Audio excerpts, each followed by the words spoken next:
With our dual protagonists, we have two fantasy, the samurai and the shinobi. We want the player to experience both, and we cannot squeeze both fantasy into one character because samurai and shinobi came from a different social class. They have different lives, so we cannot really mix them together.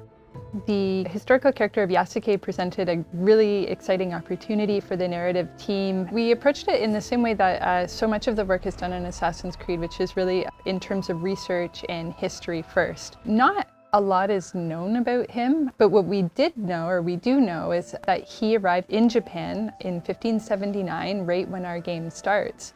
And that he had relationships with some of the most interesting people in our setting, like Oda Nobunaga, the Portuguese, and Jesuits, which made it very sort of tantalizing and enticing from a narrative perspective to come in and start weaving these facts with story in between.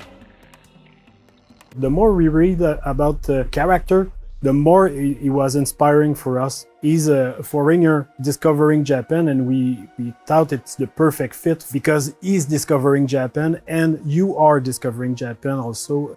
And on the flip side, we have Naoe, who comes from the province of Iga, which is a remote mountainous area, fiercely independent, known as the birthplace of shinobi. So they're very contrasting perspectives that really expose a lot of different sides and facets of the era.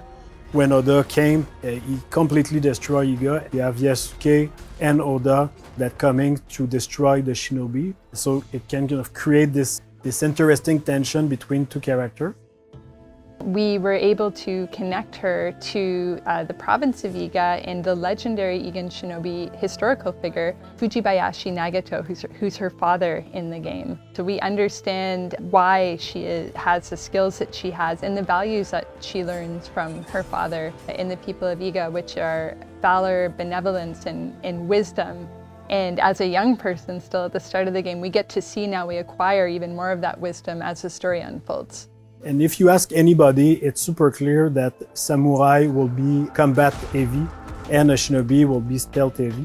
It creates this distinction right away.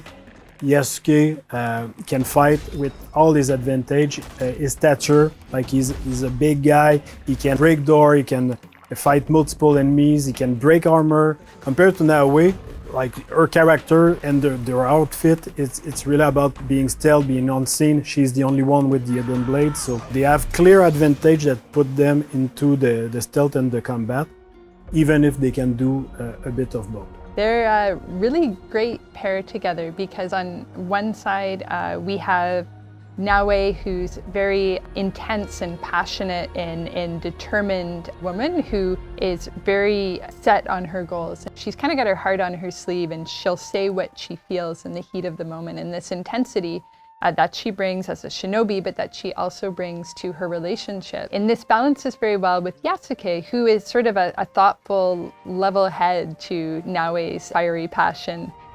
We really thought about somebody like Yasuke historically who was able to come to Japan and have the life that he did there, to enter service for Oda Nobunaga and achieve all of the things that he did. Like, what kind of person would go through all of this? So our Yasuke is very intelligent, thoughtful, and respectful of this culture that he encounters, and that makes him a very nice sort of counterpart to Naoe. He's a bit mysterious as well, and that's something we get to see unfold as the game progresses.